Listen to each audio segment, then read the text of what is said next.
Welcome back to example CH. Friends, कुछ grammar की भी बात कर लेते हैं। ग्रामर में पार्ट्स ऑफ स्पीच उधर चल रहा था और पार्ट्स ऑफ स्पीच में हम लोग प्रीपोजिशन तक पहुंच गए हैं। आज हम लोग प्रीपोजिशन की बात करेंगे। आइए शुरू करते हैं। डिफिनेशन की बात कर रहे हैं। सबसे पहले, the word that show the relation और डिफरेंसेज बिटवीन टू नाउन्स और pronouns is called preposition. Preposition is usually placed before noun. Basically जो होता है नाउन के इर्द गिर्द या नाउन के आसपास ही हम प्रीपोजिशन का यूज़ करते हैं। If a preposition is placed just after verb it should be in gerund form, ING form में। यानी कह रहा है कि यदि प्रीपोजिशन जो है वर्ब के तुरंत बाद रखा जाता है तो वो किस रूप में होता है? जिरंड फॉर्म में होता है।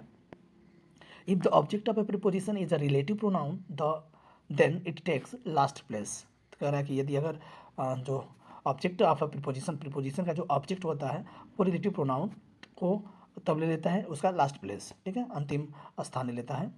And in interrogative sentence actually preposition can come in beginning. कह रहा है कि इंट्रोगेटिव सेंटेंस में एक्चुअली प्रीपोजिशन जो होता है वो बिगिनिंग, शुरुआत में ही आ जाता है। बात करते हैं कंजक्शन का, जो डिफिनेशंस है। Conjunctions are called joining words, यानी हम जिन शब्दों से दो वाक्यों, उपवाक्यों और क्लॉजेस को जोड़ते हैं, शब्दों को जोड़ते हैं, ज्वाइनिंग वर्ड्स कहलाते हैं, अर्थात कंजक्शंस होते हैं वो। The conjunction that come in pair is called correlative conjunction. जो पेयर में कंजक्शंस आते हैं वो रिलेटिव कंजक्शन होते हैं। For, and, nor, but or yet so are the example of coordinating conjunction, ठीक है। अब कोऑर्डिनेटिंग कंजक्शंस भी कई प्रकार के होते हैं, जैसे इलेटिव होता है, एडवर्सेटिव होता है, क्यूमुलेटिव होता है, इलेटिव होता है। इस तरह का चार पांच इसके भी प्रकार होते हैं कोऑर्डिनेटिंग कंजक्शन के। बता भी रहा है कि आइदर है, or, not, not only but also are the example of coordinative conjunction. जैसे दो आ रहा है ना, either or, neither, not, not only but also, इस तरह का जो ग्रुप में आता है वो कोऑर्डिनेटिव कंजक्शंस कहलाते हैं। He works hard लेस्ट he should fail. कह रहा है कि लेस्ट जो है यहाँ कंजक्शन का काम कर रहा है और इसका मतलब होता है कहीं ऐसा ना हो कि, यानी ही वर्क्स हार्ड, वो कठिन परिश्रम करता है, कहीं ऐसा ना हो कि वो क्या हो जाए, फेल हो जाए। तो लेस्ट यहाँ पर क्या है? एक कंजक्शन के रूप में काम कर रहा है। In writing conjunctions is called building materials. अच्छा, कह रहा है लिखते समय कंजक्शन जो क्या कहलाते हैं? एक बिल्डिंग मटेरियल का काम करते हैं। They join ideas related to equal importance, उसे हम कोऑर्डिनेटिंग कंजक्शन के नाम से जानते हैं। आइए कुछ इंटरजेक्शन के बारे में बात कर लेते हैं। The word that shows surprise, Joy, grief is called, the word that shows surprise, Joy, grief is called interjection. Interjection अर्थात जिसकी हम जॉय, प्रसन्नता की बात करते हैं, दुख की बात करते हैं, सरप्राइज की बात करते हैं, वो इंटरजेक्शन शब्द कहलाते हैं। Use interjection to express sentiment, emotions, feelings, यानी मनुष्य के अंदर से उठने वाली जो भावनाएं होती हैं उन्हीं को हम इंटरजेक्शंस के नाम से जानते हैं। To show happiness we use hurrah, aha, ha हा। यानी अगर हम क्या बोलते हैं, अगर हैप्पीनेस को शो करते हैं तो हम हुर्रा शब्द बोलते हैं, आहा शब्द बोलते हैं, हा हा बोलते हैं। Usually and interjections come with the explanation sign, और आपको बता दें इनके बाद हम प्रायः एक्सप्लेनेशन साइन का प्रयोग करते हैं।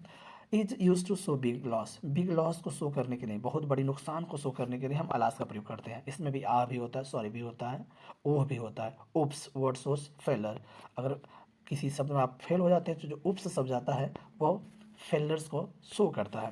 When a person is praised for his performance people use the word bravo, यानी कोई व्यक्ति बहुत ही शानदार प्रदर्शन करता है तो उसे हम ब्रेवो के नाम से जानते हैं, ब्रेवो बोलते हैं, वेवो, well played, well done, etc। The shortcut to remember coordinating conjunctions, तो कह रहा है शॉर्टकट में हम फैन बॉयज़ बोलते हैं। ध्यान रखिएगा, shortcut to remember coordinating conjunction FANBOYS. आप बताइएगा कैसे होगा, नहीं तो फिर हम कमेंट बॉक्स में आपको बता देंगे फैन बॉयज़। आइए अब टेंस की बात कर लेते हैं फटाफट अंदाज में। In past perfect tense the action that is done before will be written into past perfect and past indefinite. तो कह रहा है जिसमें अगर बिफोर की बात आ जाता है तो उसमें हम पहले पास्ट परफेक्ट का बात करते हैं, फिर पास्ट इंडेफिनिट का। लेकिन अगर आफ्टर की हम बात करते हैं तो पास्ट इंडेफिनिट पहले आ जाता है और पास्ट परफेक्ट बाद में। Tense shows time of actions, tense जो होते हैं ना कार्यों के समय को बताते हैं।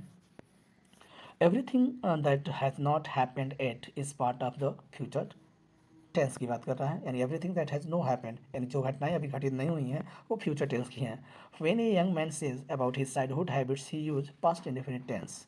If you tell your plan your you use, तो कह रहा फ्यूचर टेंस, अगर आप प्लान के बारे में बताते हैं तो भविष्य काल की बात करते हैं। Will have been belong to future perfect continuous tense में हम इस सहायक क्रिया का प्रयोग करते हैं। आगे कह रहा था helping verb of past perfect tense, तो हैड का प्रयोग करते हैं। अगर पास्ट इंडेफिनिट की बात करते हैं तो उसमें हम डिड की बात करते हैं। पास्ट प्रेजेंट इंडेफिनिट की बात करते हैं तो डू डज की बात करते हैं। सिंस एंड फॉर की अगर हम बात करते हैं तो बेसिकली परफेक्ट कंटिन्यूअस टेंस में ही होता है, चाहे वो प्रेजेंट परफेक्ट हो, पास्ट परफेक्ट हो, फ्यूचर परफेक्ट हो। सिंस और फॉर का प्रयोग प्लस टाइम का प्रयोग हम करते हैं।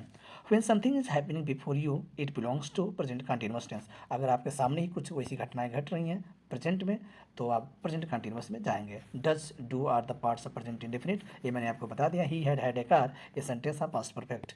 अब देखिए कह रहा है कि जो पास्ट परफेक्ट टेंस है ही हैड ए कार का मतलब होता है यहाँ पर हैड जो है एक मुख्य क्रिया सहायक क्रिया के रूप में आया और एक हैड जो है वो मुख्य क्रिया के रूप में प्रयुक्त हुआ है। She will seat next to me belongs to future indefinite. कह रहा है विल की बात आया है तो वो फ्यूचर इंडेफिनिट, वो मेरे सामने, मेरे ठीक सामने मेरे बैठेगी, तो इसका मतलब है future indefinite. The third form of the verb is used to past, यानी परफेक्ट टेंस में, यानी परफेक्ट टेंस में हम प्रेजेंट परफेक्ट हो या पास्ट परफेक्ट हो या फ्यूचर परफेक्ट हो मुख्य क्रिया का थर्ड फॉर्म का प्रयोग करते हैं।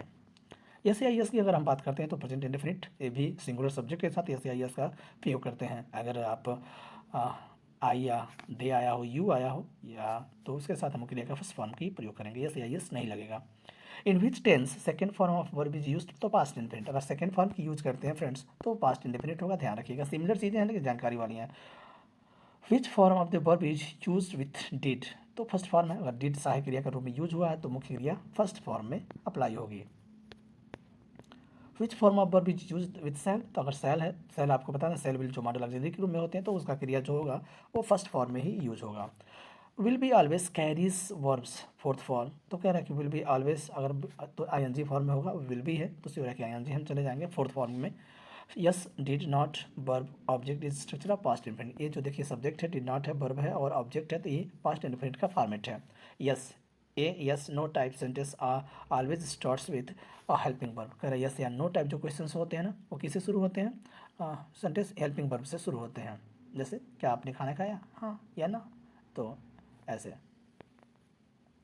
N interrogative sentence helping verb comes after question words, तो कह रहा है क्वेश्चन वर्ड्स के बाद ही आता है सहायक क्रिया, ठीक है। जैसे व्हेन डिड यू गो, आप कहाँ गए थे, तो इस तरह का। A main verb always follows a subject, main verb जो होता है हमेशा सब्जेक्ट को फॉलो करता है। Do does is am are has have और प्रेजेंट टेंस, तो कह रहा है कि सब कुछ प्रेजेंट टेंस की सहायक क्रियाएं हैं। Present tense indefinite tense es added in only the verb that is, तो कह रहा है कि यस उसमें लगता है जो जिसका जिन शब्दों का जिन क्रियाओं का अंत s c h o x आदि से शुरू होता है उसमें ही यस का प्रयोग करते हैं। जैसे बेंच हुआ तो बेंचेस हो जाएगा, किसकी बात कर रहा है, वर्ब की बात कर रहा है ना, बर्फ़ की बात कर रहे हैं तो उसमें हम कह सकते हैं कि अगर कुछ ऐसा शब्द जो है क्लास, हाँ कौन सा शब्द जिसमें ऐसे है, जैसे अगर मान लेते हैं हम डू शब्द बात करते हैं डू शब्द, ठीक है, तो देखिए डू जो है वो आया है लास्ट में तो इसमें ई एस का प्रयोग कर सकते हैं, ठीक है, क्रिया है। आगे बढ़ते हैं। I E S is added those words that ends with Y, तो कह रहा है कि अगर हम वाई अंत में आता है तो उसके साथ हम जैसे वरी हुआ तो वरीज हो जाएगा, अगर वाई अंत में आ रहा है तो वरीज हो जाएगा। Do and does always follow the first form. How many types of the tenses, तो टेंस तीन प्रकार के होते हैं, आपको पता ही है। Was and were past continuous का है। We describe our daily routine present indefinite में हम डेली रूटीन बताते हैं, मैं ये करता हूँ वो करता हूँ जो भी है। In past perfect tense sentences translated with the help of two tenses, first for perfect and second past indefinite. तो पास्ट परफेक्ट में आपको पता है जब बिफोर की बात करते हैं, पूर्व या पश्चात की, सॉरी पूर्व या पहले की बात करते हैं तो पास्ट परफेक्ट टेंस पहले यूज होगा, पास्ट इंडेफिनिट बाद में। अगर आफ्टर आप बिफोर की सॉरी बाद या पश्चात शब्द की बात करते हैं तो पास्ट इंडेफिनिट पहले आ जाता है और पास्ट परफेक्ट बाद में। I have finished my work, ये प्रेजेंट परफेक्ट टेंस का उदाहरण है। Had been past perfect continuous tense में यूज होता है। Universal truth sentence is always written in present indefinite tense, जो यूनिवर्सल ट्रूथ शब्द होते हैं वो प्रेजेंट इंडेफिनिट में ही होते हैं। Subject shall will plus be I N G, ये फ्यूचर कंटिन्यूअस टेंस का है फ्रेंड्स। और आज का अंतिम क्वेश्चन है when two actions are done in future indefinite tense, first will be translated to the future indefinite और second translated to into present indefinite. तो कह रहा है कि अगर एक फ्यूचर इंडेफिनिट में जाता है तो दूसरा प्रेजेंट इंडेफिनिट में जाएगा, ये भी आपको ध्यान में रखना होगा। आइए अंत करते हैं इस आज का सेशन, मिलते हैं नेक्स्ट वीडियो में, तब तक हमसे जुड़े रहिए।